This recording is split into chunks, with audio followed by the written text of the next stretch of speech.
poi finire il fatto. La batteria.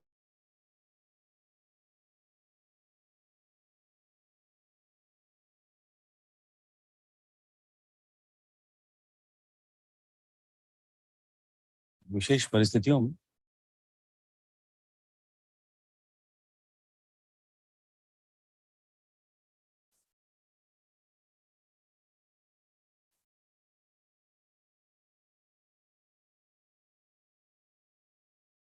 Well, I would say we can start. Welcome everyone.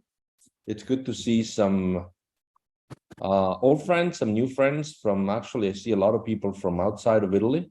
At least the names are not familiar to me, and welcome all of you.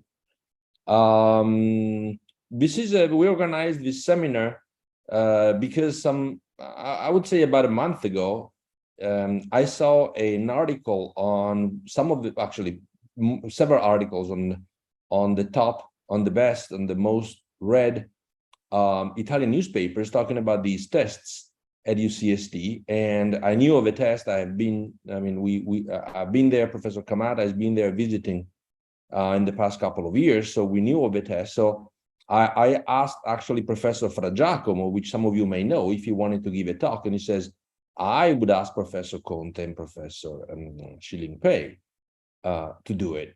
So he was very gracious to do that. He said he was not involved in the project directly, he just sent some students.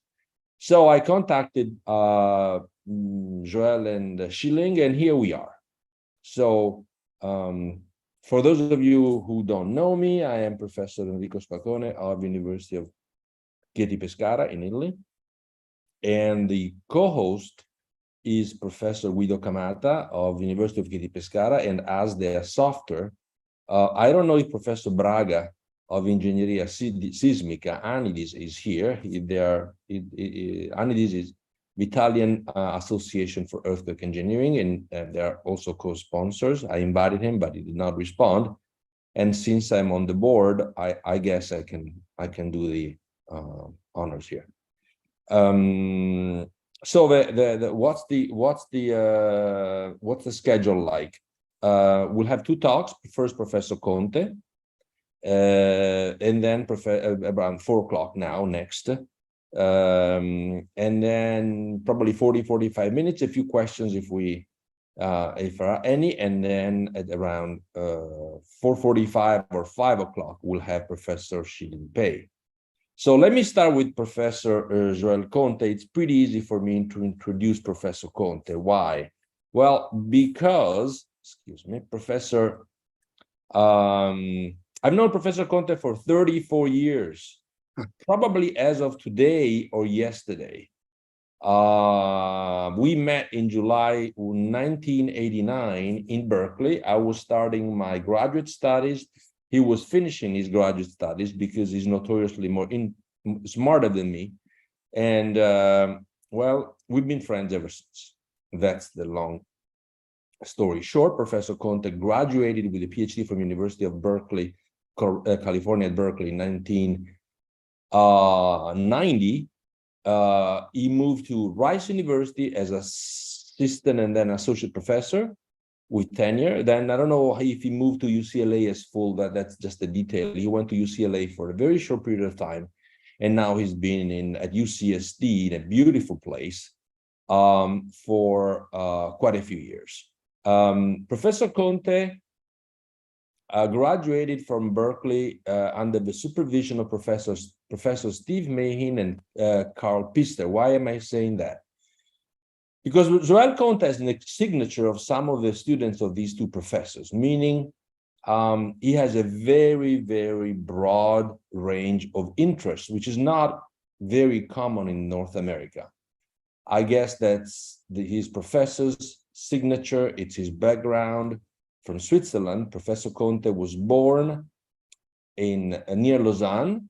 That's where he studied until he went to Berkeley. So he is Italian. His father is Italian, and his father is a big fan of Naples. And Guido and I are trying to convince him that the best team in Italy is black and blue colors, but it's been a long struggle.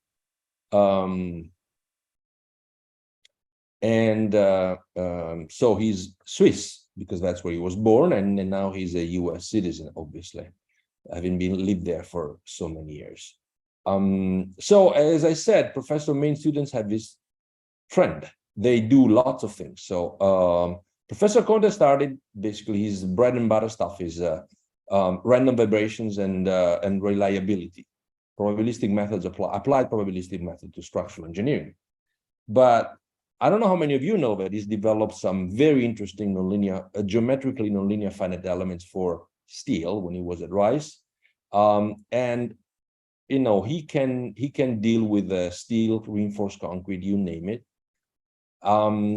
In recent years, he's been PI in the upgrade of the shake table at UCSD. It's a very large shake table, but obviously you're going to see, this is what he's going to talk about. In the open air, about, I would say, 20 kilometers east of UCSD, Camp Elliott, near Camp Elliott. He's been the PI of an upgrade, of a major upgrade. I think it was around $20 million. And now he's the director of the, I think it's called the Engelkirk lab or something like that. I know there is Engelkirk, who's a structural engineer who's been teaching at UCSD for many years. And so it's a real pleasure for me to introduce Joel. And I wanted to tell Joel that it's been a gift to have you as a friend for so many years.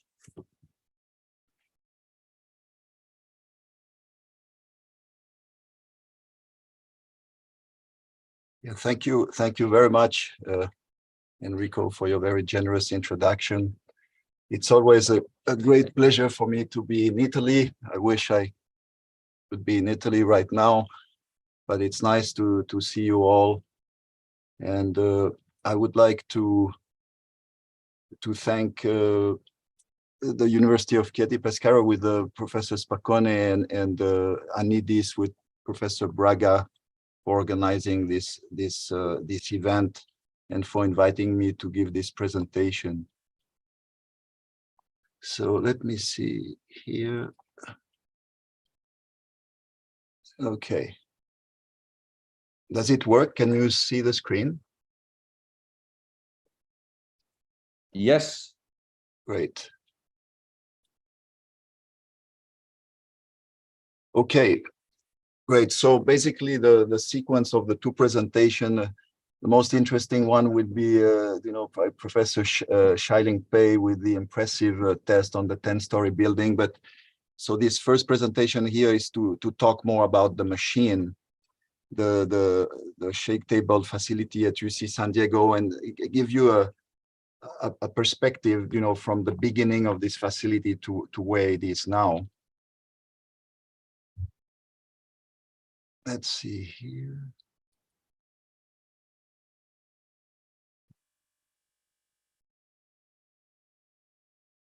So there is a team behind this facility, and you can see here the various players.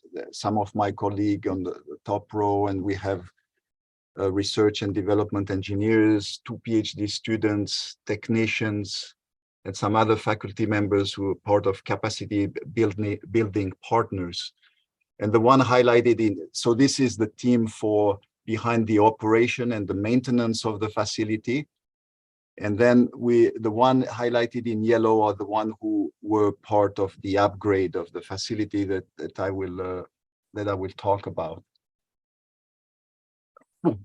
So in terms of outline, I'll give you an overview of the Engelkirk Structural Engineering Center and talk about the beginning, the large high performance outdoor shake table. We abbreviate it as LH post, and then give you some selected the set of tests that we performed on the 1 degree of freedom LH post, and talk about the upgrade to 6 degree of freedom, and briefly some new research opportunity that will be made possible by the LH post 6. So after we upgraded it, we renamed it LH Post 6 to distinguish from LH Post. So if you were to arrive at the site with a drone, that's what you would see. The yellow part here is the shake table platen. And we also have a soil foundation structure interaction facility here with a large reaction mass and two natural soil pits, the south and the north.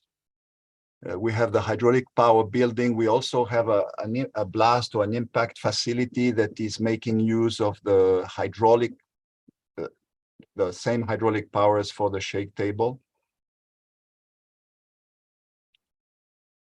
We are accredited with the International Accreditation Service, which means that all the data that is produced at the site is accepted in, I think, over 80 countries over the world, accepted with no question asked.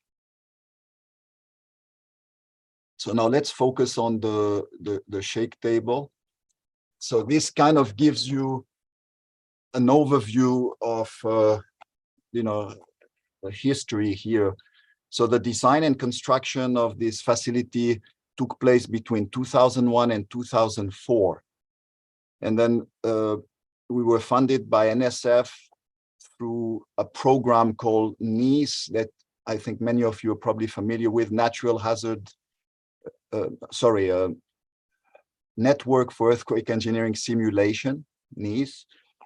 And then it was commissioned in 2004. Then for 10 years, we were funded to support project as a national shared use facility. And then NEES ended in 2014. There was a year with no support from NSF where we relied on some commercial project. And then NSF went to another program called the Natural Hazard Engineering Research Infrastructure, NHERI, from 2016 to 2022. Then towards the end of this period, we were approached by NSF with an opportunity to write a proposal for the upgrade. We had looked for many years to look for funding for the upgrade, but finally it came in 2018. So we were funded to do the upgrade that lasted 4 years. And then we had to recompete for the NHERI renewal from 2022 to 2025. And the National Science Foundation is now in the final phase of deciding what will come after 2025. So the vision behind our shake table facility here is rooted on 4 fundamental needs to advance the science, technology, and practice in earthquake disaster mitigation and prevention. The first one is we need to understand much better the system level behavior of a civil infrastructure system, from the initiation of damage all the way to collapse, including the effect of soil structure interaction, the contribution of lateral and gravity load resisting system and non-structural system.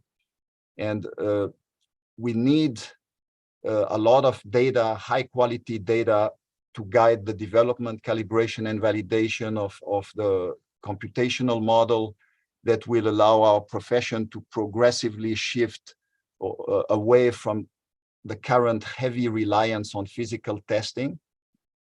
And then we need a lot of experimental data too, to characterize the fragility information that is highly needed for the full realization of performance-based design. And finally, whatever new material test, new material component system or retrofit methods are proposed by the community, the ultimate validation test is a large-scale shake table test, or a full-scale shake table test. So this shows you a picture that we have since 2001. Basically, gives you a rendering of the reaction mass surrounding the platen. You see the hydraulic power building, the size of the platen, 7.6 meter by 12.2, and the main characteristic of the shake table in its 1 degree of freedom configuration, right? That basically lasted from 2004 to 2019 for 15 years. The displacement was plus or minus 75 centimeters. The peak velocity, that was a major criteria for the development of this facility, 1.8 meter per second. We have, you see, a peak horizontal force of 680 ton. We had 2 longitudinal actuators that you can see here. And we have a payload capacity that is very, very high, 2,000 ton, and a very large overturning moment capacity. Now, what is important to mention is since the beginning, we had designed it as a 6 degree of freedom system, but built only as a 1 degree of freedom system to meet the funding available at the time. So the idea when in 2001 was to have a shake table that is able to reproduce very severe earthquake ground motion, especially the near source ground motion, that have a high velocity pulse. And since we have a mild climate, to build it outside made sense. So we have no height limitation, which is a very important factor. And so in this period of 15 years, we performed 34 major research and commercial projects. Most of them are research projects. Some of them involve, the specimen damaged and retrofitted and tested again. Some involve several specimens. And you can see the type of specimen that we tested here, a lot of building specimen, but we have wind turbine, we have geostructures, bridge abutment, soil retaining wall. We have some structures by utility companies, transmission line with pylon and electrical relay racks, and so on. You can see here a picture on inauguration day of the wind turbine. Now, this is a rendering of the reaction mass. So the reaction mass, you can see the size, 33 meter by almost 20 meters and 8 meter deep. And at the beginning, we had only pressure balance bearing. And then we had big spacer blocks. So these pressure balance bearing, we were using them quasi-statically to lift up the platen half an inch so that we can then move it horizontally. And in 2009, we upgraded these with true vertical actuators that you can see here, with also a pressure balance bearings at the top so that we have very, very low friction. So we upgraded those in 2009, but they were not ported with a powerful servo valve. So they were still used quasi-statically. And we also have these hold-down strut, which are tubes with a piston and a rod, and there is nitrogen at 2000 psi below the piston. So what happens is these tubes are pulling the platen downwards. They are basically pre-compressing the platen against the vertical actuators for the overturning moment capacity. So here you see the platen, you see one of the longitudinal actuators. Each of these is equipped with 2 very powerful servo valve, 4-stage servo valve with a peak flow of 2,500 gallons per minute. So 1 gallon is 4 liters, so about 10,000 liters per minute, each of them. And so you also see the pink plates here. They are bolted under the platen, and they are the sliding plates. And you see the gray plates, they are the pressure balance bearing plate that is at the top of the vertical actuator, right? So they slide against the pink plates there. This is a picture of one of these 2,500 gallon per minute servo valve. You can see the 4-stage here to give you an idea of how big they are. The spool of the 4th stage that you see here that moves left and right in the sleeve is 300 kilogram. And you can see a port here, a window, right? One here. So the high pressure oil arrives in this cavity here. So if the spool moves to the left, then the high pressure oil will go through this port and will go maybe to the left of the piston of the actuator. And then the piston arm will retract. And vice versa, if it goes in this one, the piston arm will extend. So this gives you an idea of what we had for the 1 degree of freedom configuration, right? So we have 2 pumps, and we cannot rely on direct pumping to reproduce an earthquake because we would need too many of these pumps. So we pressurize an accumulator bank. At the time, it was a 2,500 gallon accumulator bank.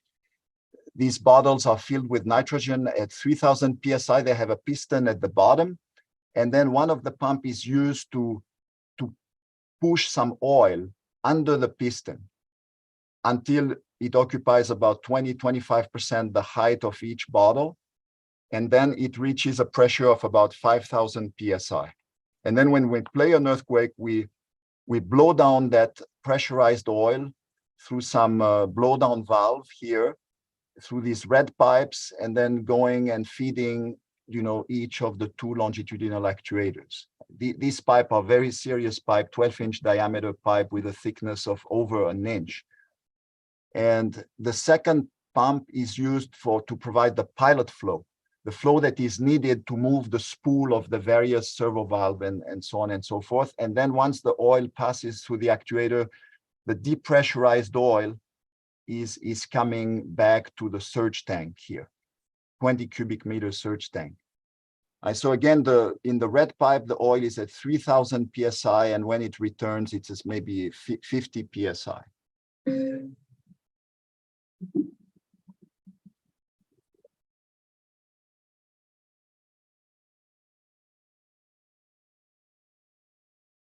So you can see here, so the motion in 1 degree of freedom in the east-west direction, you could see one of the hold down strut here. That's from under the platen here. And a few words about the reaction mass. It's a very unique reaction mass. Usually a reaction mass should be 20 times or 30 times the maximum payload capacity. So imagine 2,000 ton multiplied by 20, right? That would be 40,000 ton. And ours is only 4,400 ton. It's very light. And that's how we could build this facility at a very, very, low cost. The reaction mass is only a little bit more than 2 times the maximum payload capacity. It's because we took advantage of the very high stiffness of the surrounding soil and the shape of the reaction mass to maximize the radiation damping. For example, at the E-Defense, their reaction mass is truly more than 20 or 30 times the maximum payload capacity because they have a soft soil surrounding the reaction mass. And here, just to show you a frequency response function of the reaction mass when it is excited in the east-west direction. So if we apply the maximum force, 680 ton, sinusoidally in the east-west direction, then at different location, at the top of the blue curve is the top of the reaction mass, you will have the displacement as a function of the frequency of the forcing harmonic function. So you can see that the first mode of the reaction mass embedded in the soil is at about 10 hertz. Right? Usually, large shake table like to have this at 1 hertz or below 1 hertz. But here it's okay. It's in the middle of the operational frequency range, which is from 0 to 33 hertz. But because we have a high radiation damping, you don't have a very, you see it's a very flat peak, right? The dynamic amplification is not that high. And also look at the level of displacement. It's a 1/4 of a millimeter if you apply the maximum horizontal force. And most of this displacement is a rigid body motion of the reaction mass in the soil. There's a little bit of deformation, as you can see here. It's highly amplified of the reaction block at the top of the reaction block here, and the bottom, there is almost no deformation at the bottom. So this is to say a few words about the controller. So it's the MTS 469D 3-variable controller that is used in all the large shake table in the world that are using MTS. I forgot to mention that the initial construction design and the upgrade, it was a collaboration between a team of professors in our department and MTS System Corporation from Minneapolis that many of you probably know. So this is a block diagram of the controller, right? So the user would provide the reference signal. And very often the primary variable is the acceleration. So if you want to be in acceleration mode, then the user will provide an accelerogram, for example. And then the reference generator, which is one part of the controller, would integrate to the velocity, to the displacement, and differentiate one more to the jerk. And then these 4 signals, they are used in a feed-forward mode. Each of them is multiplied by a feed-forward gain here, right? And they are added up here. And then during the operation of the shake table, at every half a millisecond, you have accelerometer that feedback that provide the acceleration here. You have displacement sensor on each of the actuators. They are brought back here. And then there are force feedback from the actuator as well that come here. And this feedback generator here, it takes all these signal and does some signal processing and best estimation of the true displacement, velocity, and acceleration feedback of the table. So these are estimated using composite filtering and so on and so forth. And then they are used in a feedback mode in the control loop. Each of those is multiplied by a feedback gain. But for large shake table, we always keep at 0 the feedback for the velocity and the acceleration for a number of reasons, and MTS is very strong about that, for reason of stability and reason of ease of tuning the controller. So even though you use the controller in acceleration mode, the control loop is closed on the displacement. You see the reference displacement that you want is compared with the feedback displacement, and then the error is computed, the error in displacement. And it's multiplied by a displacement feedback gain. And then this one, is added up to the previous signal in the feed forward mode here. And then the delta pressure feedback is important because it allows to damp out the oil column modes that I will discuss a little bit later.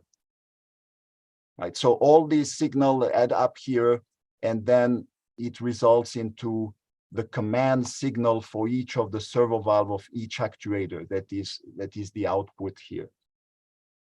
So when we tune it's very important here for the users of the shake table. When we tune our shake table, we ask the users, for example, Professor Shailing Pei, please give us the record that you want to play.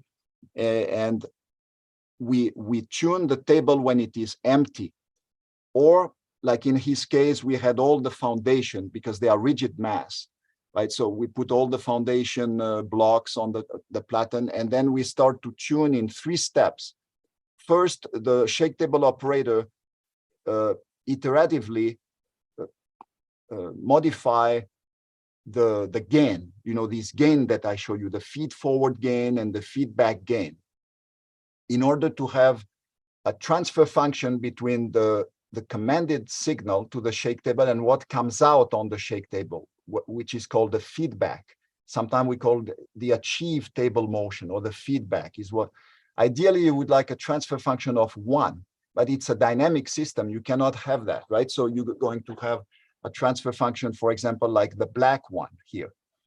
And then once this is done, we play a white noise, several minutes of white noise at maybe 5% G root mean square acceleration on the table. And with this white noise, the input and the output of the table, the system learns the transfer function. More importantly, the inverse of the transfer function between the input and what comes out on the platen, the output. And then this inverse transfer function is now very important for step number 3, which is an iterative time history matching techniques, where the input to the controller is modified. The input is called the drive file. So we modify the drive file. Let's say the basic idea is, if you want to reproduce a certain input, a certain reference signal, you multiply the reference by 1 over the transfer function of the shake table, since when it passes through the shake table, it will be multiplied by the transfer function, right? So you multiply by 1 over the transfer function. It's more complicated than that, but that's the basic idea. And you repeat this several times. If the system was perfectly linear, you would not need to iterate, but the shake table, unfortunately, is a nonlinear dynamic system. That's why we need to iterate like that. And you see here, for example, after 7 iterations, you minimize the difference between the reference signal and what comes out on the platen. So the drive file at the end of iteration 7 now would be the one that will be played the day when the specimen is built and that this test will be performed. And when we had a 1 degree of freedom shake table, you would say, well, when you add the specimen, it's going to change the dynamic of the system. Yes, it will. But 97% of the time, we didn't have to change the drive file. We had only a very small loss of accuracy with the presence of the specimen, except when we would have a very large soil box, then we would need to modify the drive file to account now for the presence of this very large, soil box mass. But most of the time, we didn't need to change the drive file. And I will tell you more a little bit later what happens now with the 6 degree of freedom. It's more complicated. So here you can see for this test here, we wanted to reproduce the Northridge earthquake at Canoga Park. In red here, the blue is the achieved. You can see the difference between the target, right, the reference, and the achieved, very small. You see the pseudo acceleration spectra, the spectral displacement. And we always have been very proud of this. It's very hard with a large shake table to have such accuracy in reproducing the signals. So now here you can see a picture of a number of tests that we did over the years, not all of them, but a number of them. You can see the soil box here with a retaining wall. You can see electrical pole with transmission line, a bridge pier, and metal buildings here, and so on. So I'm going now to show you, to focus on a few of those. So here, this was a 5-story building, full scale, a total building with the facade, the elevator, the stairs, first tested under base isolated configuration, then fixed base configuration. So you see here the lightweight facade at the bottom, heavyweight facade at the top, and different utilization of various floors, including an intensive care units here and a surgery suite at the top. And we had a true, a real working elevator, stairs. So here, that's one reason why you would need to test at full scale, where it would be very difficult to order a half-scale elevator, right? So it's a big advantage to be able to test at full scale when you want to test non-structural component and system. Here you will see a movie. You see the base isolator here. You will see the acceleration on the table and the shear deformation of the isolators and the displacement at the 3rd floor and the 6th floor. And here the interstory drift, the acceleration, the story shear and the story overturning moment. And here the total shear force versus the shear strain in the seismic isolators, and here a finite element model of the building. And in blue is the prediction, and in red is the test results. So we reached about 150% shear strain. And you can see, because the building is pretty much behaving linear elastically, right? It's protected by the base isolator, so it's very easy to predict. You know, the prediction is very accurate. Here you have the base isolated building and the fixed base. You see the difference for the surgery suite at the top, difference in behavior. It's the same earthquake, except that it's scale at 140% for base isolated. So it's even 40% stronger for the base isolated building, and the beds only are rolling a little bit versus, you know, tilting over here. So here, this is now the same building, but with fixed base.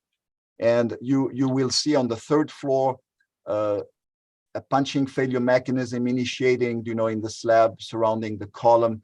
And pay attention to the rebars at the bottom of the beam here. They will fracture at the face of the column during the earthquake. So let's go and play it. See, now it starts here. It just ruptured, right? And it happened at 2, 4, 8, 7 other locations. So at 8 locations.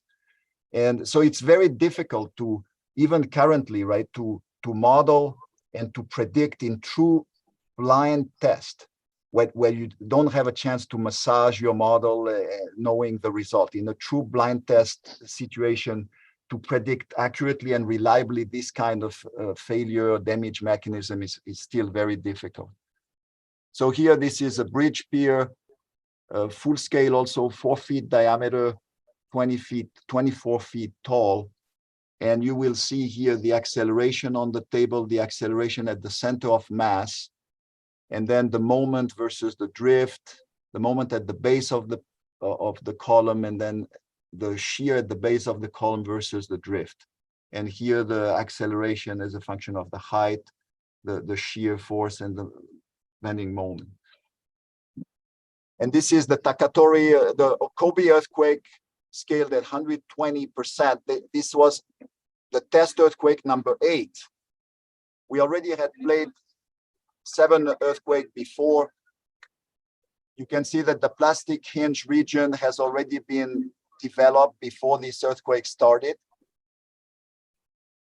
We always put safety towers because we don't allow to let specimen, you know, collapse on the table and possibly damage it. You know that us as engineers, we need to go to the brink of collapse. It's enough. We don't need to go to full collapse. And you see the camera at the base now of the bridge pier, right? So this is, you will see that during this test, this rebar will fracture here and this one here as well. So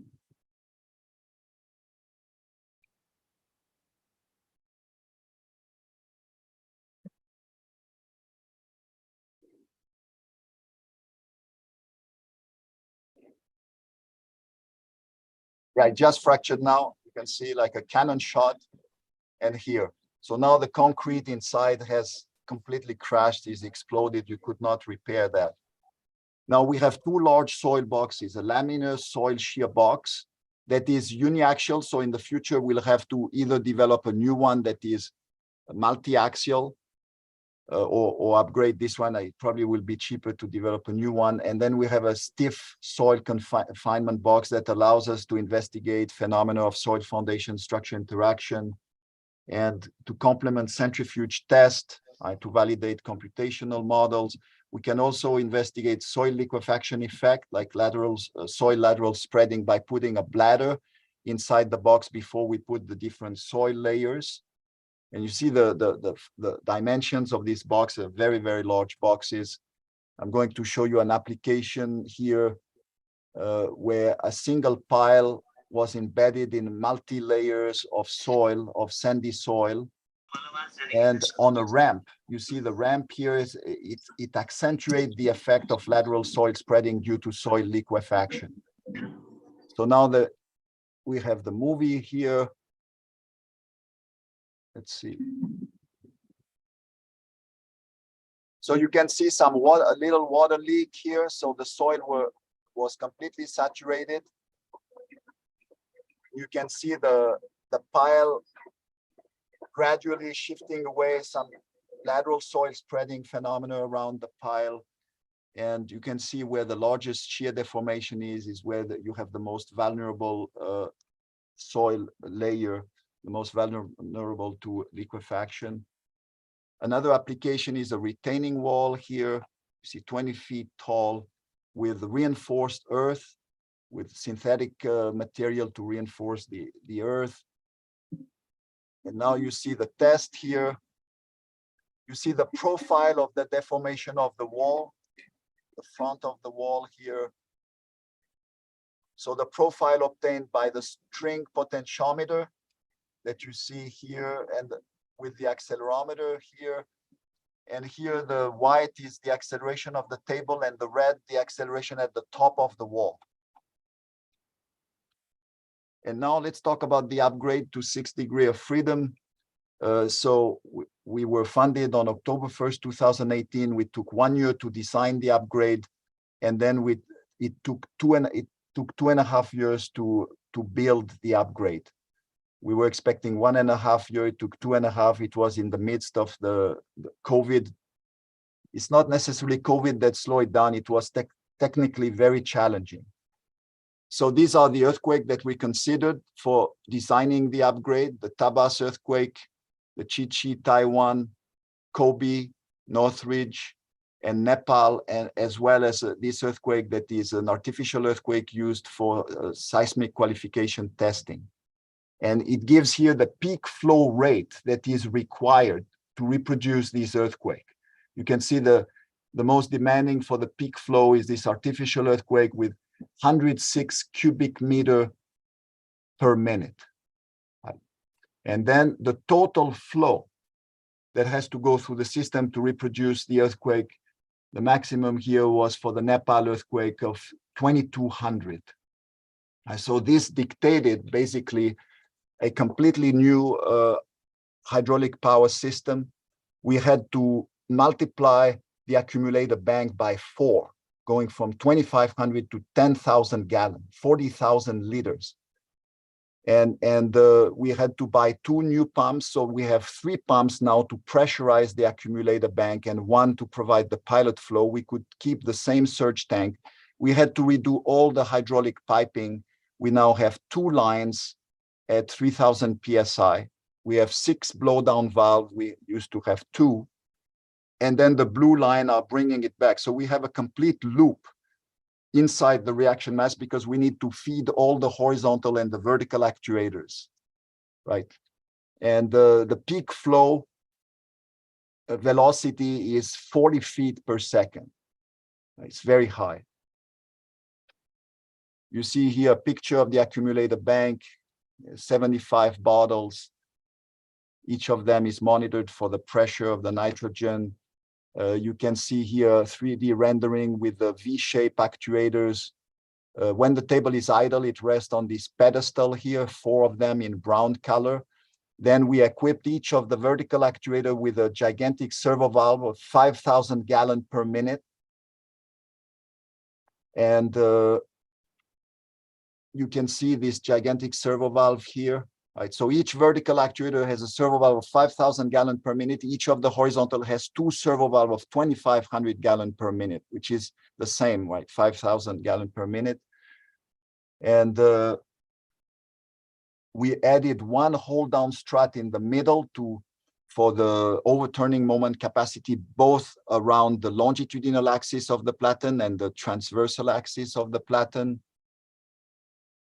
And when we moved the horizontal actuator, we already had designed the reaction mass so that it had the holes, right?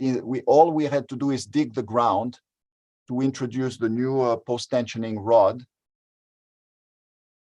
And in the north-south direction, the V-shape actuator has the capability to move 43 inches. Right, so you can see that we could be in big trouble by unseating at 17 inches or hitting, the wall here at 34 inches. So we need to prevent this. And there are 3 lines of defense. This was one of the complication of the upgrade. Is the first line of defense is some limit detectors in the motion controller of the shake table to detect when we exceed 15 inches.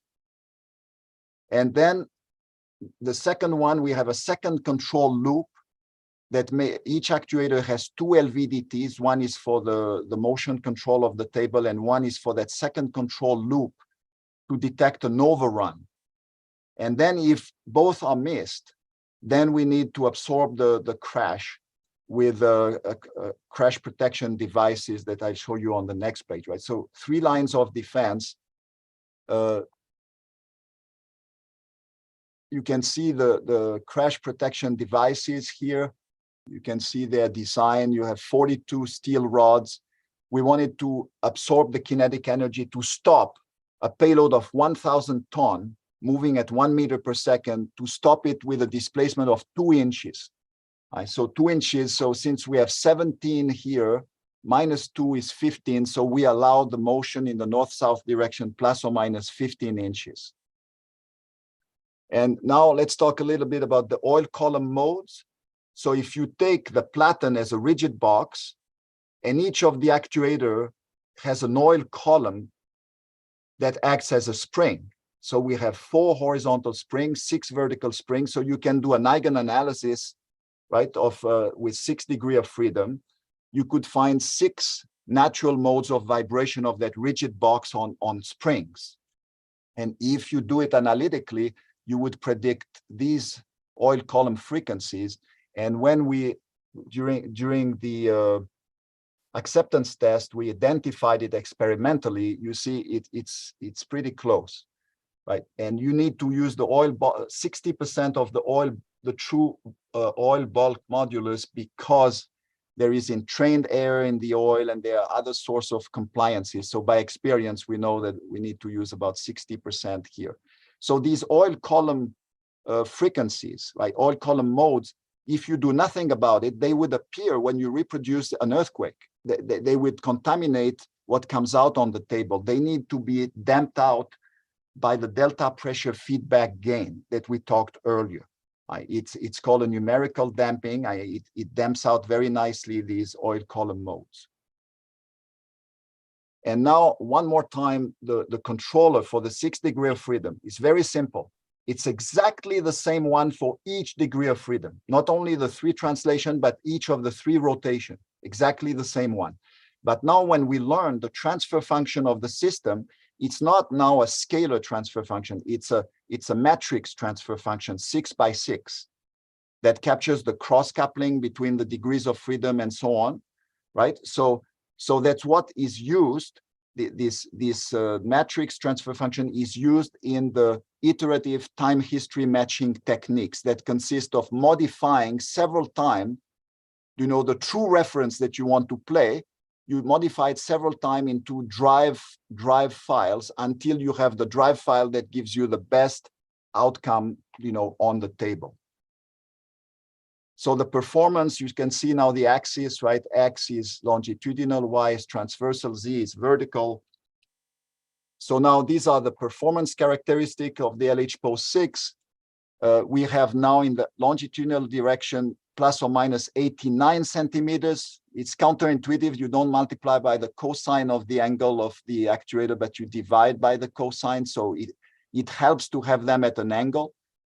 89 centimeters, plus or minus 38 centimeters north-south, plus or minus 13 centimeters vertical. And the peak velocity now has increased from 1.8 meter per second to 3 meter per second, 2 meter per second, 0.45 if you have a specimen. So this is the empty table here, and the table with a 500-ton specimen, where you can increase the velocity a little more to 0.55, the vertical one. And then the force, the V-shape actuator allows to increase the force to, 1,060 ton. But we still currently limit it at 680 until we do a very detailed nonlinear analysis of the reaction mass to see what is the true capacity, because initially in 2001, we meant to always have a maximum force of 680, but it was over-designed and so on. So we want to know by how much we can increase this, in the future. But now we limit it to that. And then the peak rotation, you can see the angle here in the roll, the pitch, the yaw. They seem small, but rotational ground motion are not used traditionally in design, right? Because it was difficult to measure them, and seismologists thought that they would be negligible compared to the translational, even though some numerical studies show otherwise. But those who do elastodynamic and predict this rotation for near fault earthquakes, these are the kind of rotation that you would have for very large ground motion. So here you can see the target versus the achieved triaxial ground motion for the Kobe, Japan earthquake during the acceptance test when the table is empty. So acceleration x, y, z, velocity x, y, z, displacement x, y, z. You can see that the table, again, very accurate with a relative root mean square error, which is the ratio of the root mean square error divided by the root mean square of the reference signal. Less than 20% is very, very good. We are even less than 10%. And you can see the response spectra also very close. Now you have a movie. This is the Tabas earthquake, 1978, with 3 translation and 0 rotation.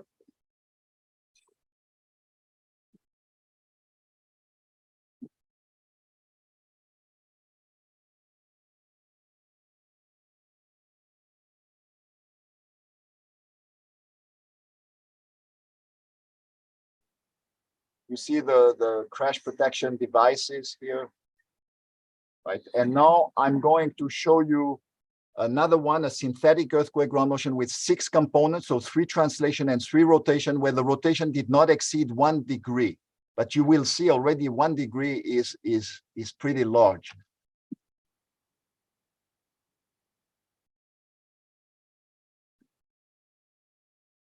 You can see the table looks like it's floating on water, right?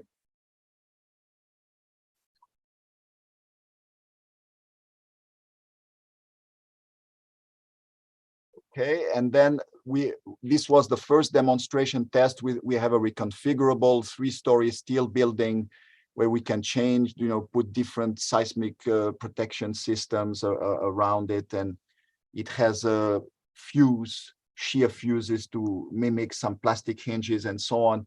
So you can see here in 2 different configurations with the Northridge earthquake. If you look at the platen, it moves X, Y, and also up and down. Look at it here, it moves up and down. So we had this first demonstration test, and then I'm running out of time, so I will skip a few. We are developing a digital model of the shake table with one of the PhD students that will allow us to do pre-test simulation, dry run of shake table test in advance, even before the specimen is constructed. Will allow to do tuning of the shake table controller without needed to have a specimen that can be damaged during the tuning, accounting for the interaction between the table and the specimen, and can be used as a shake table simulator as well, and develop next generation shake table controller and so on. So you can see here 2 slides from Kida Lei, who is the PhD student. So he models every servo valve, every actuator, every hold down strut. He has the same controller as the true controller of the shake table. And then we have kinematics and rigid body dynamics and the hydraulic dynamics, and the ideal gas flow for the nitrogen in the hold down strut, and integrate the equation of motion in MATLAB Simulink. Now, the last few slides are about the new research opportunities made possible by the LH Post. Enrico, I'm a little bit, I need a few more minutes, but if you want me to finish, I think we're all interested, Joel. I think we're all interested in what you're showing, so please proceed. I see. So here, I probably need another 5-6 minutes then. So here we have, it will allow us to investigate the combined effects of translational and rotational earthquake ground motion on full 3D physical model of either at large or at full scale of structural, geotechnical, soil foundation structural system, including the effect of soil structure interaction, nonlinear soil, nonlinear structural behavior, and soil liquefaction. And you see a very interesting figure here of Professor Trifjunak in 2009, showing that you could have a constructive interference between the drift of a building due to horizontal base shaking and the drift of the building due to horizontal base rotation, shaking, rotational shaking at the base, right? And there are some papers in the literature that you may find interesting that shows that for different structures, it could play a role. But you know, the rotational have been ignored, and now there is a new field of rotational ground motion seismology that is very hot, and they are measuring now the rotation of ground motions. And then here I have listed very briefly, can say the number of topics that could benefit from these new facilities, understanding better inherent damping in structures. There is no consensus on what are the best damping model when you do linear and nonlinear time history analysis. There are a lot of issues with each of the model that is currently used. And then experimental study of dynamic soil foundation structure interaction using the large soil boxes. Seismic safety of whether we are talking about wall structures, right? Whether the wall are unreinforced masonry, reinforced concrete, reinforced masonry. Wall structures, the design code is based mainly on experimental tests with uniaxial in-plane forces in the wall. But as soon as you have out-of-plane forces and the vertical component, many of these test results could be very, very different, right? So there is a need for this kind of structures to study them under multi-directional excitation. Structural concrete and precast concrete system. There are now new innovative seismic resilient system called low damage or sometimes damage-free system. To test them under multi-directional excitation is important. Use of new material, high-strength steel, concrete, fiber reinforced concrete. Commercial tilt-up buildings have not behaved well during Northridge. Steel system, also some innovative low damage system that could benefit from this facility. Non-structural component and system. There is a need to develop a design methodology that accounts for multi-directional earthquake excitation. A lot of research has been done over the last few decades, right, on advanced, innovative earthquake protective system, passive, semi-active, and to test them at large scale and validate them so that they can be accepted for real-world, seismic design applications. Many of these systems have a complex kinematics that may work if you have only a uniaxial excitation, but if you have multi, may become more problematic. Building structures, the interaction between lateral force resisting system and gravity force resisting system, and innovative seismic retrofit system for old building that are non-ductile, non-code compliant. In the west coast of the United States, there are more and more seismic retrofit mandates that will force the building owners to retrofit their building, but to test these retrofit techniques before implementing them would be important. There is a lot of effort now about renewable energy sources, a lot of infrastructure to support the generation of this renewable energy, like wind turbine farms, solar arrays, hydroelectric concrete dams, nuclear structure system and component. After the 10-story building that Professor Pei will describe next, we will test a nuclear dry cask for Sandia National Lab. You see this big tube here with a steel canister inside, and inside the steel canister, there will be a fuel assembly mimicking all the tube. You see these long tubes containing the pellets of uranium, but the uranium will be replaced by lead. Right, so this will be done, and bridge structures, tall and slender column of bridges, when they are subjected to vertical and bidirectional excitation, is still an important research question. structural health monitoring, all the data that we are generating for all the tests that we do here when we go from low damage to high damage, for example, when there is damage. They are invaluable data for people who work in structural health monitoring, you know, developing algorithm for damage detection and finite element model updating and so on and so forth.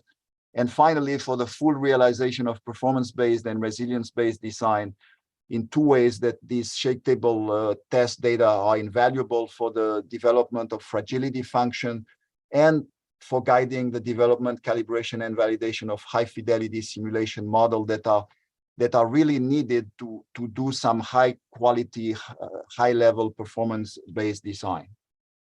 And I will finish with the application number 35. So this is the 35th large project now on the shake table, this 10-story mass timber building with rocking wall.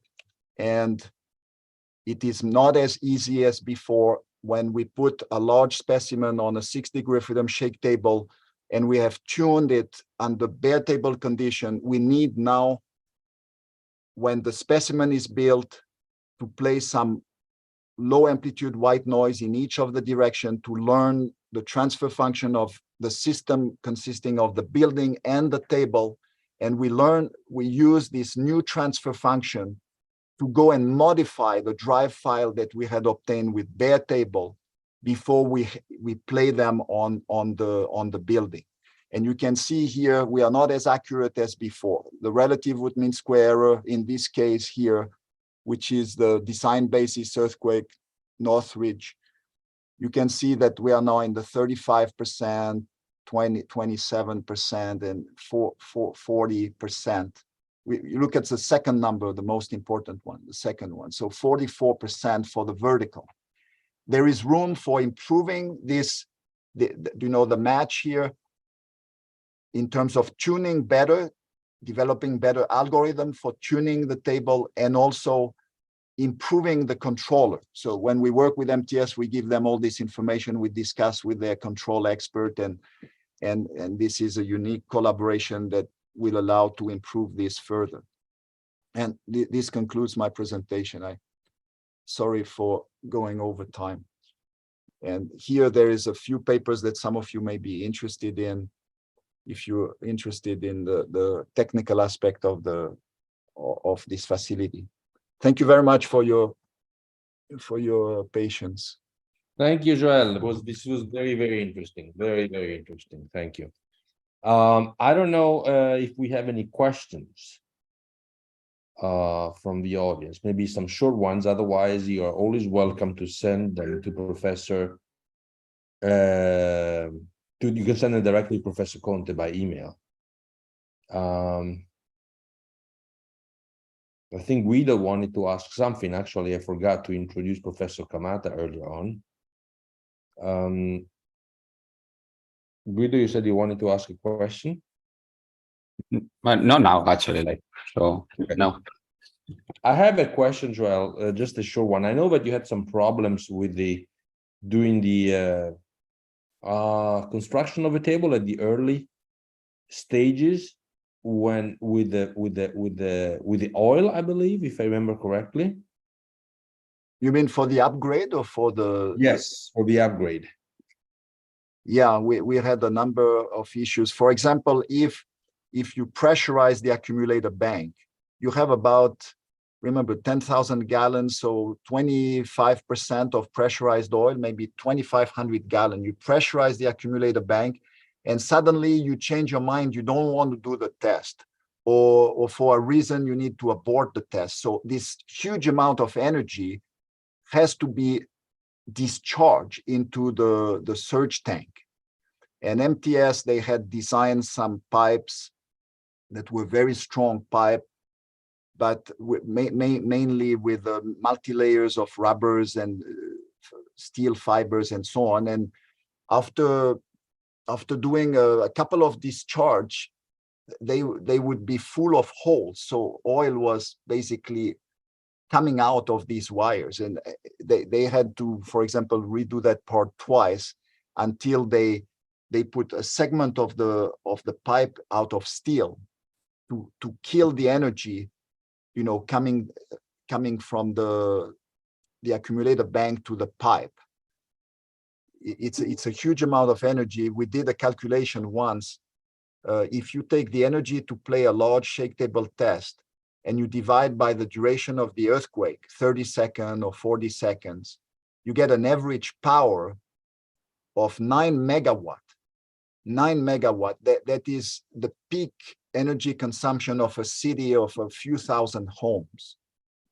And for example, our transformer there has a capacity electrical transformer of 2.5 megawatt, right? So you see, we need 9 megawatt because we store the energy, right, in the accumulator bank.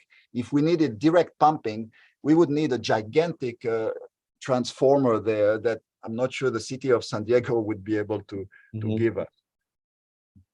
Yeah. Do we have any more questions? I'm sure you have many questions, and feel free to contact Professor Conte, whom I want to thank again for this very interesting presentation. And I am going to show you something before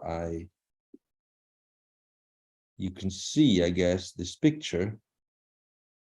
This picture was taken in September 28, 2022, and you see Professor Conte on the right and Professor Pei on the left, and that's the last time I visited San Diego.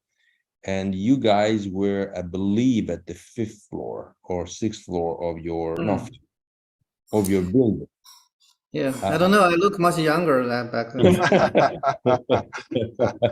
Well, I guess it was not an easy thing to do.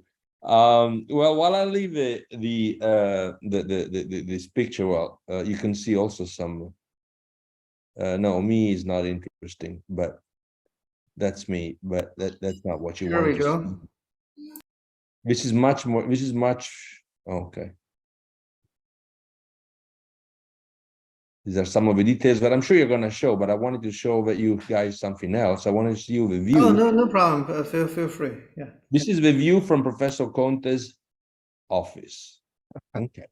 It's like your view, Enrico, at the university, the same. It's kind of like my view, kind of very similar to my view. Yeah. Okay.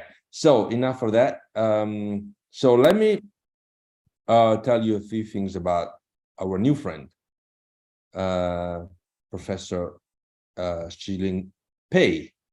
Dr. Pei graduated from Colorado State University, which is in Fort Collins, and both Professor Camara and myself lived from several years in Colorado. So I believe that Professor Camara's wife graduated too from Colorado State University. And I believe you work with John van der Lint, right? Shilin? Yeah. I work with John. Yeah, John is I met John a few years ago, and last year I finally met Shilin, and it's been a very interesting experience. He was an assistant professor after graduating at South Dakota State University, and then he went on. Now you are directly from South Dakota State University to Colorado Schools of Mine, which is in Golden, where the Coors beer is made. And yeah. I think those are the two things that Golden is known for. Well, the third one is that it's on your way to skiing to Vail. So Dr. Pei has done research on multi-hazard mitigation using performance-based engineering tools and approaches. He's also done some numerical modeling of structural dynamic behavior of both traditional and innovative timber systems and large-scale dynamic testing. In 2012, he was the recipient of ASC Raymond Rees Research Prize. He's also worked on preparing the seismic analysis package for wood frame structures, or SAP-Wood, as part of the NSF-funded Nice Wood project. Is definitely, to make it short, a world leader in the seismic design of timber structures, and he is the leader, the PI of the 6 university collaboration effort to develop the building that we're going to see today, that was tested recently at UCSD. And I believe that you're not done. I mean, you will continue at least processing the data, maybe do some other tests, but we'll hear that. We'll hear that later on. We don't need to just reveal everything right now. Okay, thank you so much, Yiling. Okay, I will take it away and share my screen.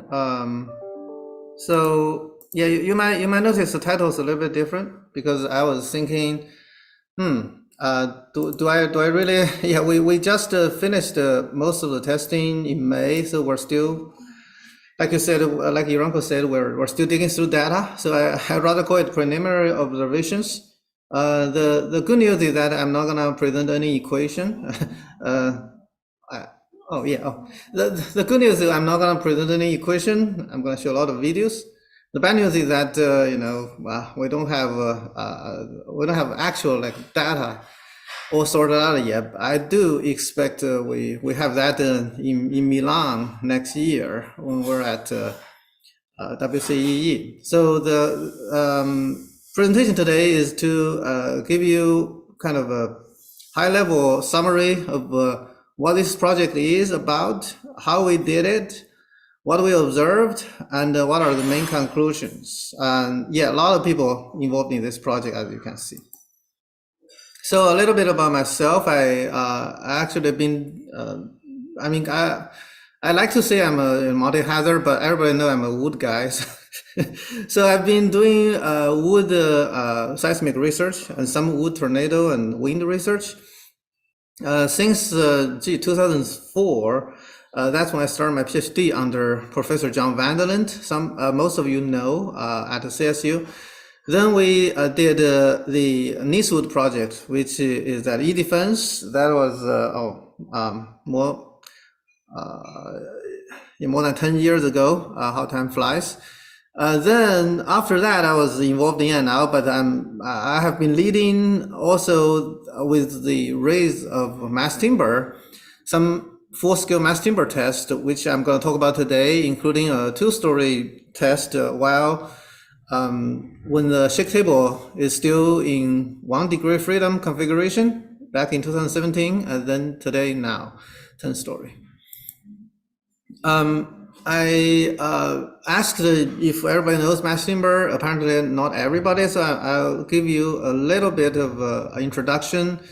So human has been building with wood material for centuries, but even in modern times, it's in fact just 10 or 15 years ago in the US, we always build with what we call a 2x4 construction, which is something like this. You have a small members, and then you use a plywood or OSB panel, you form your shear wall, and you frame your joist floor and all that. But thanks to, I believe, starting from German and Austria, people start to say, hey, we can grow up the industry scale of timber harvest and then use more timber, then we can do those solid panels.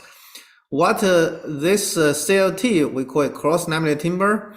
The concept is easy: solid wood panels by cross-laminating all the small diameter lumbers together to create a planar element. So now you have both the line element, like traditionally glue lambs and beams and columns. You can make them very big. And now you have a planar element, which you can do walls and floors and then make them very big. So this is a new type. You can actually do the entire building with this. That's what they call a mass timber construction. There's actually 2 types that you see on these 2 slides. The one type is popular, where we call it honeycomb, because you just use panels. You know, the panels, they're load-bearing walls. They're typically platform framed. That's the logical first step. I believe some of the researchers like Siccardi from Italy, I think, yeah, Professor Siccardi is probably here. Sophie project, they tested a 7-story or 6.5-story building like this in E-Defense. And then you can also do a more open floor plan, which you combine glulam columns and beams, do a beam grid, and use CLT floors. And lateral system, you can really, do anything. In fact, there is nothing preventing you from just using a concrete core as a lateral system. With the introduction of mass timber, especially its superior fire performance, the US building code has changed recently. In fact, just in 2021, we have the new IBC 2021 that added 4 new categories. I would say 3 new categories. There's type 4 ABC. So like those guys are new. Before 2021, in the US, you are confined with this 6-story, 85 feet.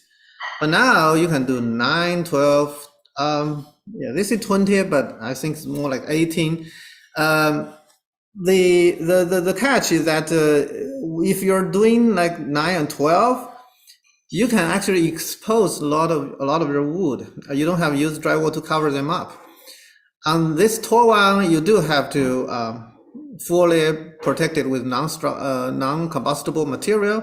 So in fact, the market where if you're an investor in the US, you want to put money down, you want to see the wood, see where that extra money goes.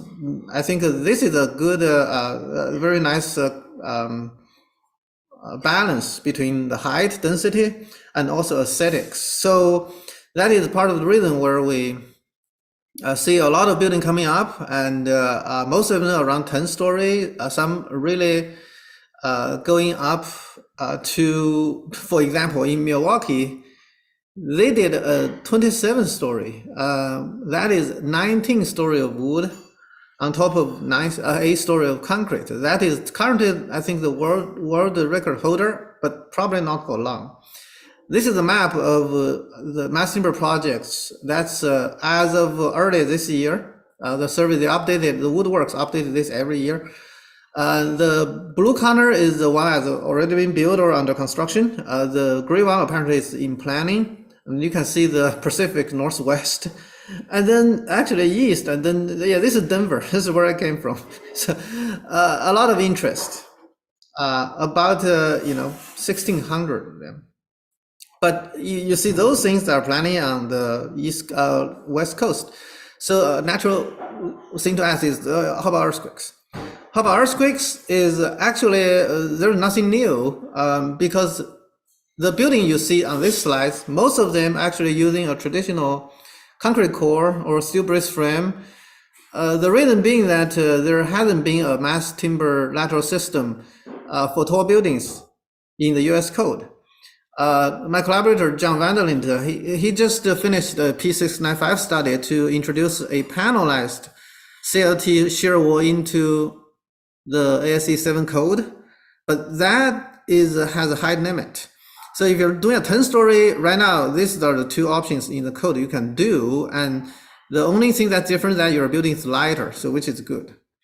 But this project being a NSF project, we had to look forward to say, can we do better with this new material? So one natural next step is let's try some more advanced rocking systems. The rocking wall concept is actually not new. I mean, it's first in concrete and steel brace rocking frame. There's that thing, and then our colleagues in New Zealand, they kind of pioneered the post-tensioning on mass timber or heavy timber. So in fact, the rocking wall concept is originated in New Zealand on timber. But here we just practically are actually doing it at a large scale. So where we have a rocking wall here, you can see it's just wood panel. Then you have PT at the center, or sometimes they do PT on the edge, which is fine. Then you have energy dissipator, because the rocking wall system under design level and even MCE earthquakes, every components are elastic. So the only nonlinearity you got is the geometrical nonlinearity from rocking. And we typically feel that that is not enough damping, so we add those dampers. Those are U-shaped steel fracture plate.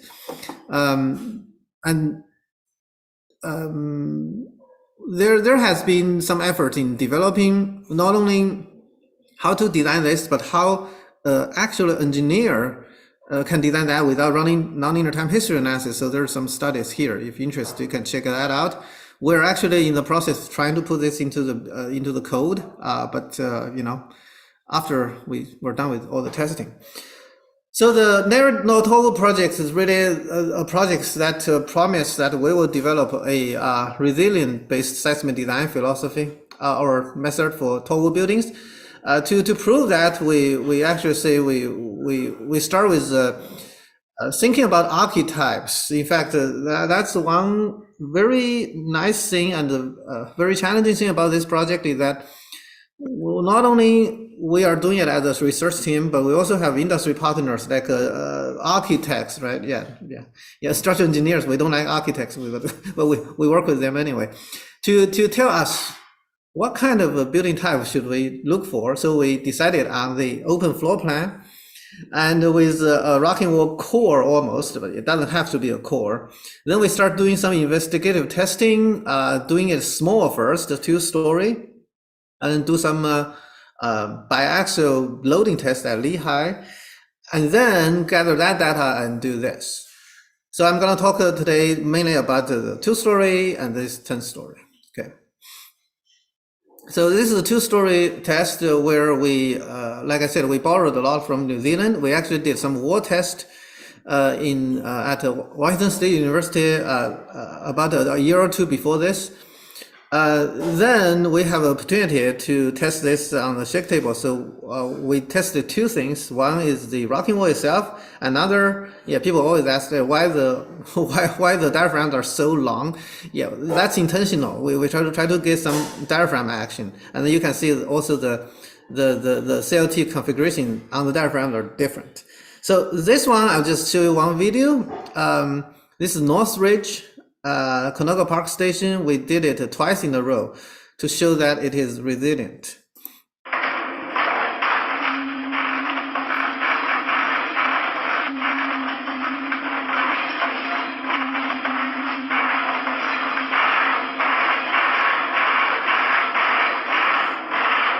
As a 2-story building, a rocking system, you can see the first mode response is totally dominant. And then rocking is very prolonged. Oh, here's another earthquake coming.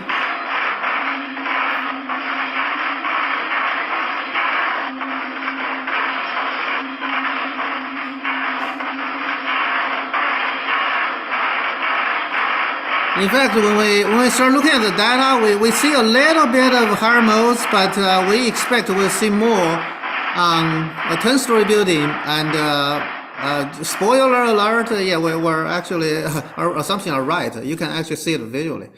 So after 14 large earthquakes put on the 2-story building, the only damage we can find is this. Okay, well, you get damage, but you know.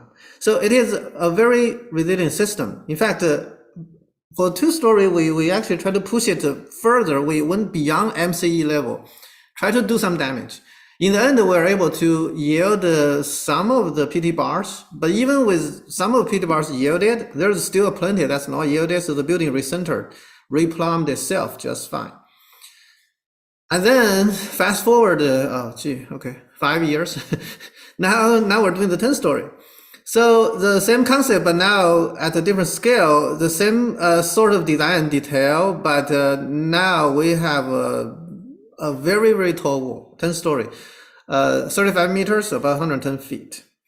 The target we have is that we should not see any damage under DBE, and MCE, we might see some repairable damage, but we should not see any residual drift. For non-structural system, we don't expect damage under small earthquakes. There's some repairable damage in DBE and MCE. Remember, this is not what we observed. This is what we go ahead and design this for. And again, spoiler alert, what we observe is much better than this. So the building configuration is, first of all, first thing first, we need a non-structural facade. So we need to extend the shake table with some, I call them concrete patio, but it's just a concrete foundation that's been PT'd to the rocking wall. So this became instead of a rectangle, it became more of a square. Then we put our building on top. And then for this building, we have 4 rocking walls. 2 are made out of CLT, another 2 made out of MPP. You're like, okay, what is MPP? It's mass plywood panel. So it's plywood on steroid. And also we have a stair. A lot of people complain to me, hey, why don't you get an elevator? There's really a challenge. In fact, we are approached by an elevator company to say they're going to donate elevator, but we look at the real estate on the table. If we put an elevator here, we'll be testing 2 staircases. So we say, okay, we'll bite the bullet and we'll just walk. The rocking wall itself, it came in 3 pieces because there's no way, unless you do special transportation, to transport a wall that is 110 feet long. In the CLT fabrication factory, they can do a very long wall, but yeah, you still need to cut it up. So, and then you need to splice them on site, which actually I'll talk about later. Then the energy dissipation is between what we call a boundary column, those 2 columns between the that sandwich the wall and the wall, and that's the traditional, very reliable, low cost steel U-shaped plate. I believe I was doing this in Japan, so I have some like Japanese understanding that just give them some skill. The building itself is actually is like what I call a good stone soup. I mean, I don't know if you have similar things. There's a children's tale in American where like a clever fox, he said, I'm gonna cook stone soup and have everybody contribute. So this is the same idea. So we got donations from all kind of places. Yeah, we have a MPP wall, mass plywood wall. And we have CLT wall, those are from the US. Then we have CLT from Europe. We have GLT, some of you know, from Europe. And then we have NLT and DLT, nail laminate timber and down laminate timber from Canada. Then finally, the beams and columns and the top 4 floor are from Boise Cascade, still US. The construction is pretty straightforward. We prepare the foundation first. Then we get the wall in, and when the wood arrives on site, they are premium. They look beautiful. After half a year of rain and everything without protection, it's not so beautiful, but structurally they're still very strong. So the process is that we do the gravity system, then we brace them first. Then we put the lateral system in, and then you see the little holes here. Those are the what I call construction PTs. So because we want to PT it before we go to the top, we PT it right here so that it provides temporary construction bracing. And then you see this is PT'd, and then now they remove the bracing here, they move it down to the other floor, they continue going. Once they get to this floor, the second segment come in, then we connect them. Then we just repeat the third, and then finally it is done. Here is a time lapse of the structural framing construction. The entire process takes about, if you don't count the waiting time, which you're gonna see right now, waiting. Why? Because we're waiting for the parts for the joint. If you don't consider the waiting time, the active construction time is about 2.5 months to do this. The waiting time, waited another like a month or And then after the structure is ready, then you see the scaffolding here. We're starting doing the non-structural because resiliency is more about the damage to non-structural, because after a design basis earthquake, you could spend a lot of time repair your non-structural system. We have different configurations. There is, 4 corners of the building, as you can see. We do something a little bit different. We do a glass curtain wall, which has some special detail that glass can rotate. We also have a platformed cold form steel exterior wall where we have sliding tracks. Then we have a balloon framed cold form steel facade where we have sliding tracks of a continuous 3-story high wall. This one's fun, you'll see later. And finally, we have what we call spandrel unit, where we have the sliding on the top of the window. And then with stairs, means of egress, we also try different things. Traditional on the top, and then a lot of different configurations on the bottom, including a very a promising what we call radial drift system, where the landing will actually be isolated from the building and drift. And then all the fire considerations with integrated fire protection. So this is what is done from outside. This is a balloon framed exterior wall. This orange one are the spandrel. This one on the other side is the platform framing, and this one is the glass curtain wall.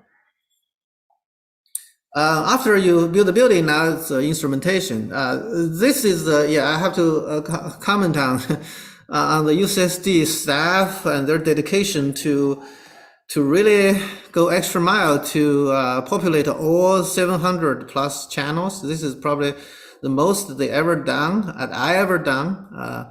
We have a lot of sensors. Apparently, the accelerometer, load cells, string pods, tilt meter, string gauge, LVDT. We also collaborated with some commercial company to do some wireless health monitoring thing. Okay. And yeah, this is how when you plug in a 700 channel sensor into your DAC, this is how it looks like. Yeah, it's a lot. I just, again, yeah, thanks to UCSD site, they actually make this happen. This is great. We also utilize some advanced technology in this building. As you can see, this is a 3D point cloud, both inside and outside. Offered by I believe it's called Drone Lab at UCSD from one of our collaborator, Tara Hutchinson, where they actually, the data is there. In fact, later, anybody can use it. You can actually count every single screw here because they actually scan everything. They did a drone scan from the outside. They actually working with handheld system to scan it from the inside. Okay, well. Then, okay, what did we design this building for? This building was designed to a uniform hazard spectrum, which means it is a full probabilistic seismic hazard analysis of Seattle site. We choose Seattle because Seattle it has good earthquake hazard, and also it is prone to subduction zone earthquake, so non-period, very damaging, huge earthquakes. So we consider all that. So basically the response spectrum, design response spectrum, we design this building for and also scale our ground motion for is, you see, it doesn't look like a design spectrum, but it is a, uniform spectrum. The vertical, we don't have too much knowledge, so we just grab ASC7. So this one does look like a design response spectrum. And then, okay, you're like, okay, it looks like you're going to have a lot of earthquakes, and how many you want to run? Yeah, how about 88? Because the building is resilient, we can do that many. Yeah, a lot of people always ask me, are you going to collapse it? No, I mean, Joel is here, so he don't allow me to collapse it. He said, okay, put $30 million on the table, then you can collapse it. But I don't have that money. Because for a building this tall, it is a safety hazard for the site. So the 88 motions, we, as I mentioned, we actually try to choose from different levels, and each level we try to choose different source mechanism. And this is actually the first time that I ever know a large-scale earthquake test can do this. Again, because the building is resilient. We did ramping up to design basis, then we waited for a media day, because we have a media day, then we run some DBE on media day. After media day, all the media people are gone, rerun DBE, go past DBE, then go to MCE, and then do some more reruns. 88 shakes. Out of those, I believe we have four MCE level. We have about 12 or some 1,000-year return period. We have more than 20 DBE, and then more than 40 small earthquakes. This is a DBE, and then as you see, you will be able to see some higher mode effect. I'll just let it play.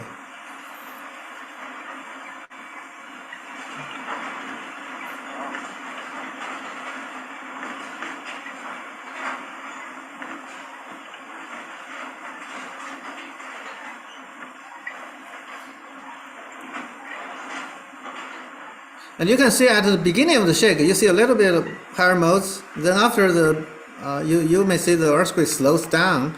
The building is responding in main first mode response. And this is a small earthquake, okay? So this is a design basis, not the best, not the largest we will see. Of course, I'm going to show you the largest, but I want to focus on design a little bit more to show you it's a design level, what you're going to expect on the inside. Here, you can see we have cameras on the roof of the top of rocking wall.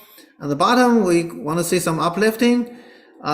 Spoiler alert, there's not much for design. If you really look into it, you will see it, but it's not that much. And then we also look at the acceleration amplification on the top.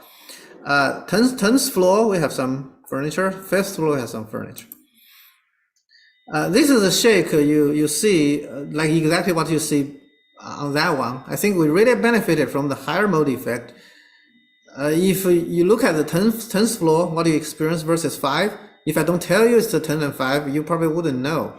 But this is a good thing because you don't want to have very high acceleration on the higher floors.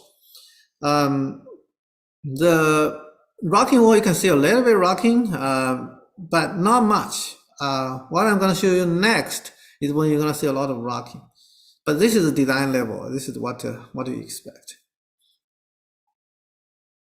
Oh, okay. Hold on. Let me do this. Yeah, this is the largest we do in 3D. So this is a 3D motion. It's the largest we do. We did a larger subduction zone earthquake in only one direction because we don't have enough hydraulic oil to do it in all three. I want to pay attention to like this close up is the corner right here. It's the corner of the rocking toe. You're gonna see it come up and down, especially when the lower mode kicks in. And this is a column where we have special two-way pen. Yeah, actually just focus on this and this. This one, if you're really interested, you can see it, but it is allowed to free rotate.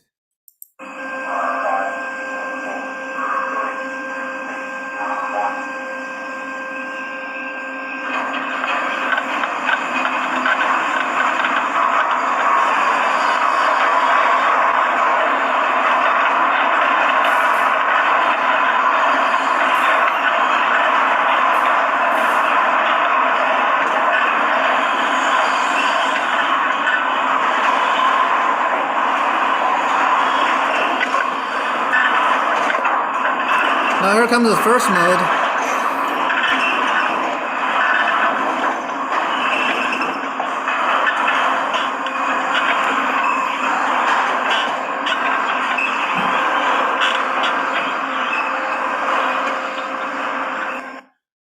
Yeah, I think the maximum uplift is probably close to 1 inch here. And this is a fun one. You say, okay, non-structural, what are you talking about? Okay. The non-structural actually performed extremely well as well. It's actually beyond our expectation. Here's the example. This is the balloon framed hanging facade that I talk about. On the corner, we don't use a rigid corner. We use what they call a flex corner. You can think of this as a magnetic refresh door that can open during shakes. And then you'll see it return exactly back to its original position after a shake is done. And this test is the test you just saw.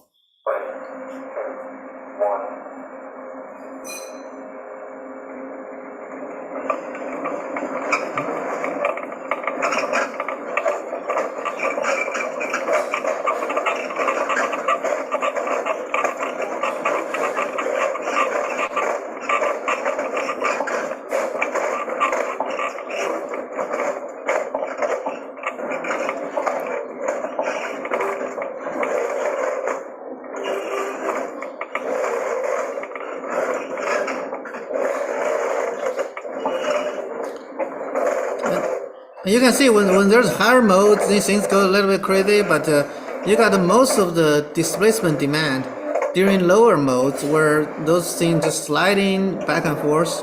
But after everything's done, this is almost back to normal. This is a visual proof that building returns to plumb, and then apparently we didn't see any damage here. Yeah, I just have to show this because I think this is the first time we ever fly a drone during an active earthquake on a tall building. You will see higher mode effect very pronounced here. Oh, come on. Here we go. This one's without video, without audio, because drone, they don't record audio. So again, this is the same earthquake. It's MC Noma Parida.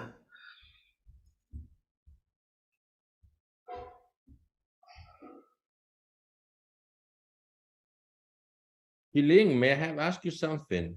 Yep. Why didn't you sit with Joel on top of the building doing these tests? I guess this, yeah. Safety The reasons, research project from NSF, they don't allow mammal subjects. So yeah, I want to, but I think Joe probably won't let me. Actually, we wanted to raise money by selling very expensive ticket to sit on the roof for a magnitude 8 earthquake. Yeah, we could do that. $50,000 a ticket. Yeah. It's like, But for security reason, yeah, the university would never allow us. yeah, they're afraid to get sued. So initial observations. Okay, no data, but the building periods are actually relatively long. They are close to 2 seconds in both directions. In fact, remember the last slide I said in design, we try to see we're gonna see some damage, repairable damage on MCE, but absolutely no structural damage. We expected the corner of the rocking wall to kind of give in a little bit, like we observed on the second 2-story test, but there's nothing because we have that steel armor plate. No residual drift. Higher mode is very visible. We look at the rocking mechanism engaged, but the overall drift is relatively small. I think what you see here, what I presented is just close to 2%. We have another, like I said, another one that is uniaxial subducting zone that's past 2%, which I didn't show. Then the non-structural system, we totally expecting we're gonna have some broken windows on MCE or even DBE, but there's none.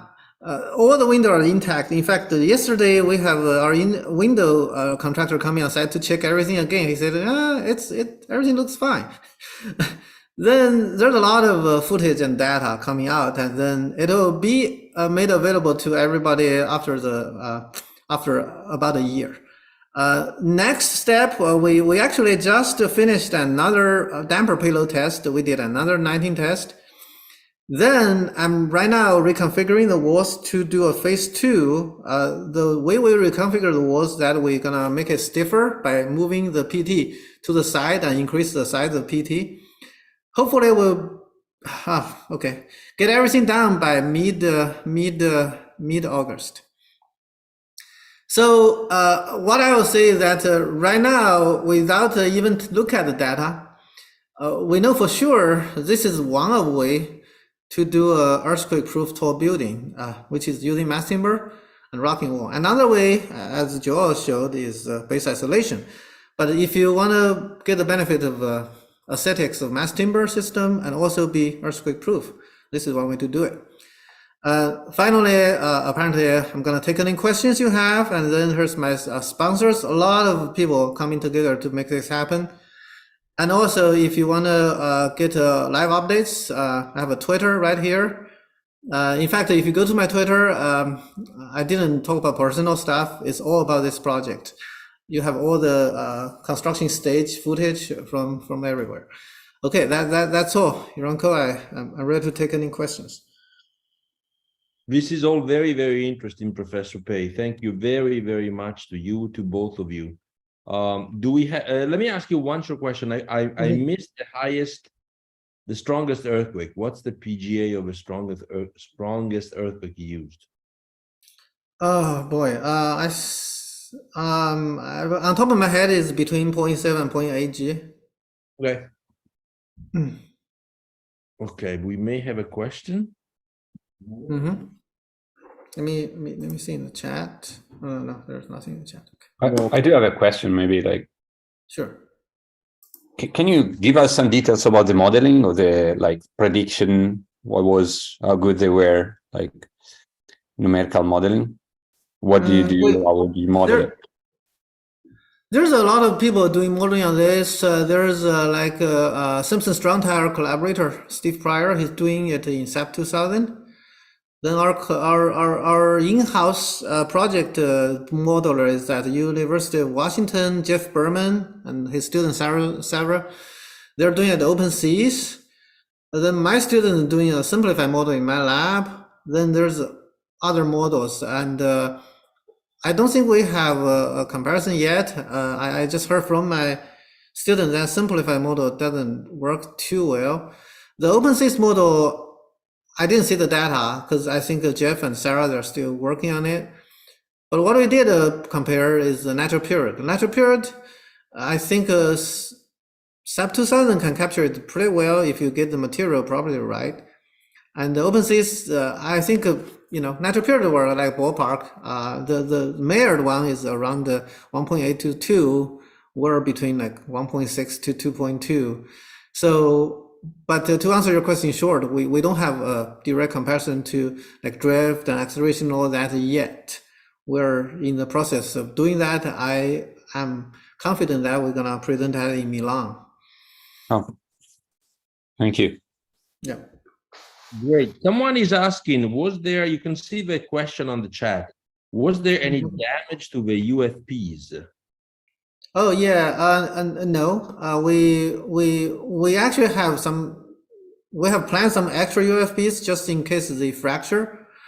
But what we observed, there's some footage on UFP also, is we're mainly worried about no cycle fatigue, high strain no cycle fatigue and fracture. But no, we didn't see any. And then those went through a lot of motions. I think. We have the same thought, but we didn't observe any fractured UFP.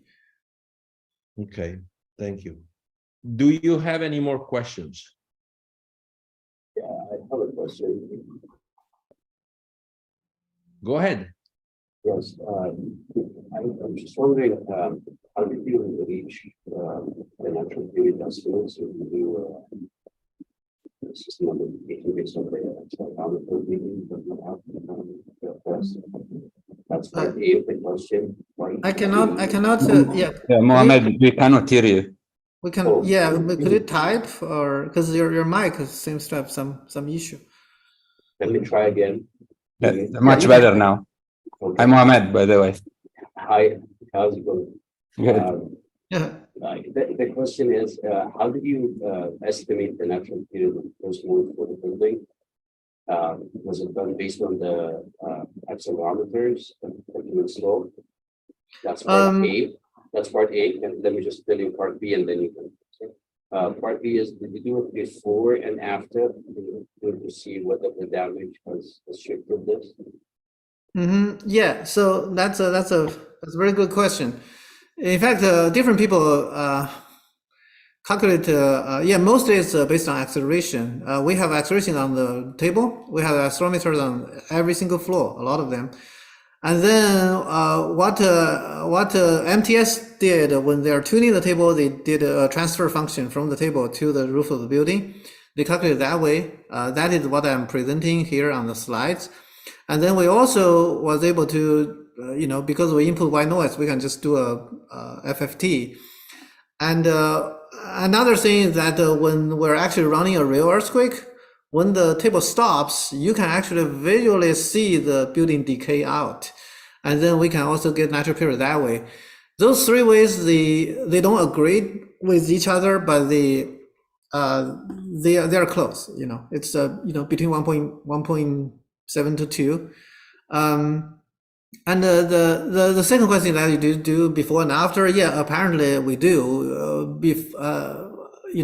For every single major shake that we think we could potentially damage the building, we do white noise between before and after, but we haven't get a chance to process that data yet. But even if we haven't done it, in fact, what's great about this is that we collaborated with a company, health monitoring company called ThinkQuick. They're from Canada. they actually keep monitoring the natural period of building and modes in real time throughout the entire testing program for about a month. What they told us is that there is a period drop at the very start of the test where things just start to get detangled, right? When you first install it, it's kind of tangled, but then right after the first white noise, they see a period drop. Then after that, it's pretty much flat. So from that information, we're quite confident that the building is no damage. Apparently, we didn't see any structural damage when we go inspect the building. Okay, another question. Okay, is that Yeah. okay, Mohammed? Yes, thank you. And I just follow up with one short question, and I apologize for taking so much time. The structural monitoring company was able to sort of locate the damage that you observed visually? Their system, they claim that they can, but there's no damage. Basically, from what they tell us, from their just overall look at the periods, they don't see anything that's too concerned. Okay, good. Wow. So, Okay. there's a question regarding the vertical component. Oh, yeah, How yeah. important is it, or do we need to consider it? From what in this test, we need to dig into data to actually truly answer that question. But here, I'm going to give you my personal opinion without looking at the data. From my field, I think it's not just for wood buildings. For any buildings, if there's some details or structural features that will be affected greatly, then you should consider it. Apparently, right now there's a very limited codified approach to do that. But for this test, we actually did a test with 1D, 2D, and 3D of the same exact shake. So once we get time to actually look into the data, we will be able to tell you a little bit more. But from our just direct observation, we didn't feel the adding vertical here actually caused something so significantly different. I think, that design, that degree freedom is somehow coupled with gravity design. And this building, if you look at the gravity design, it is over-designed because we actually sized all the beams and columns for 2-hour fire rating for exposed wood, which means there are sacrificial layers that of the column and beams that are like, if you look at the capacity and demand ratio of this building on the column without fire, it's almost 2. So I think that helped. Any damage to cold form steel walls. There are some like tiny cracks on the drywall. On the sliding detail you just saw the last video. That one, some strap, some clips, the sliding clips, they're supposed to slide, but somehow get caught. And then once they get caught, the screw can be ripped off, but it's easily repairable. But that's all we see. What would the residents expect to experience different from similar tensile steel concrete building? I don't know. Maybe, I think if you do a current code conforming steel concrete 10-story building and have it go through 88 earthquakes, including 4 MCE, I think, you see what happens in Christchurch. You will have to find a new building, even though you will probably get out alive, but you probably need to find another building because there will be concrete rebar exploding, steel permanent deformation on the bottom floor. It's beyond repair. The idea of this one is that you can still go back to your home after maybe 2 weeks, and then it'll be fine. Okay. I think I went through all the chat questions. Yes. If there are no more questions. Actually, there are questions from Professor Conte and Professor Giacomo. Mm-hmm. Hey, Massimo? Yeah, Joel. Yeah. Massimo. Thank you, Shilin. Thank you for the nice presentation. I have a question about the accelerations. Have you already processed the data about the maximum acceleration that you monitor on the different stories? You said before that the peak run acceleration was 0.8 G, if I remember well, right? Yeah. So what about the maximum acceleration on the top floor, for example? I mean, I saw that you have a very long period, so it might have been not so high. Right. No, I have not looked at it, Massimo. But if you're interested, you can look at it. I mean, because yeah, Massimo is actually it's a part of the team. He's actually sent 2 postdocs to help with the test. So yeah, we haven't, because right now I'm actually quite busy with reconfiguring for the Japanese phase. And then Jeff Berman and Sarah is actually writing her thesis. So if you check with Jeff, he might know. I think that he probably know better than the data than I do. I'm here just to show videos. Okay. And perhaps just a short one. Since you left this building in the rain also for a long time, did you notice any problems? I don't know, some rotten wood or something that might have perhaps reduced the performance over this time or not? The short answer is no, but a more robust answer is that yeah, if you guys look at my Twitter, there's I think one post where I'm walking in the rain, and then there's like swimming pool on the top floor. It's like there's water pooling. But the San Diego this last winter is the worst. But even through that, I always like to say that we have the worst case scenario. I don't see any concern of structural performance, because the water, they come, they go, they don't stay long. They sometimes, I think the maximum they trench to the floor for about a week, but they also get dried out. I think as long as you don't have the water stay for like a month, there should be any concern. But the building owners, architects, for real building, they typically will want to protect it for aesthetics. Sure. Very good. Thank you. Yeah, thanks a lot, Massimo, for your support. Joel? Yeah, I had this similar question, Ling. I was wondering, probably you have not looked at it yet, but the acceleration and the higher floors, how much could you deaggregate it and see how much is due to the first, second, third mode and so on? I imagine they probably come mostly from second and third mode, or? Yeah, I think it's I mean, first mode by itself, it just physically cannot generate too much acceleration, because you only move that far away, and then you have a natural period of that far. Yeah, I haven't do that, and then we could definitely look into it.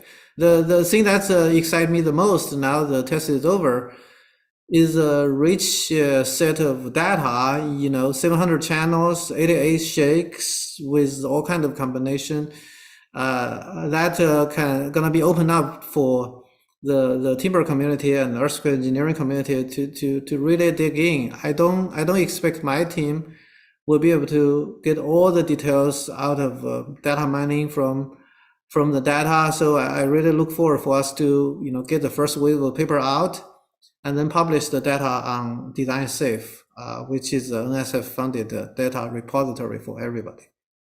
And one more question, Ling. Can you comment on, it must be a trade-off between how much damping you put, like in this case, your U-shaped plate, right? How much damping versus how much rocking you want to have, right?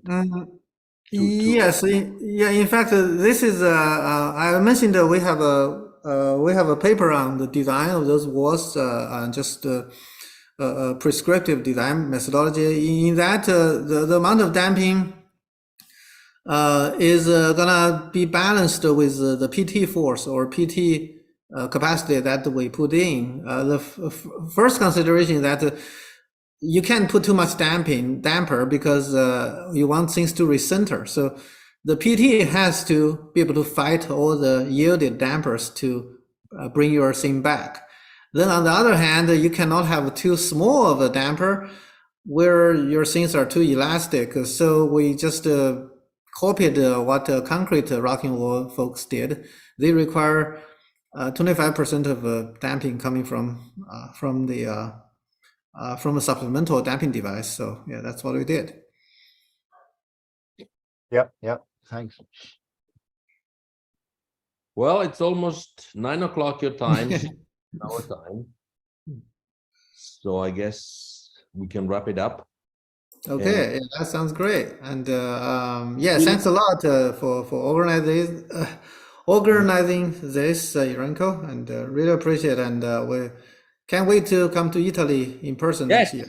Maybe I'll come before you come. I come to San Diego before you come to Italy, and then we'll see. Yeah, I think Guido is also coming to Colorado and San Diego. Yeah, so Yeah. yeah, we'll see you. We'll see you before then.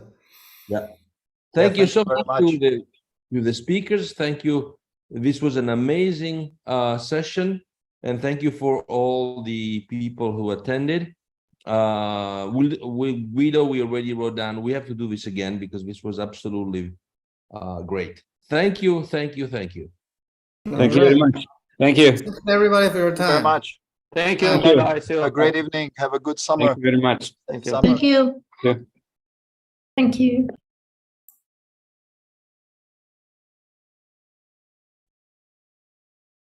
Thank you.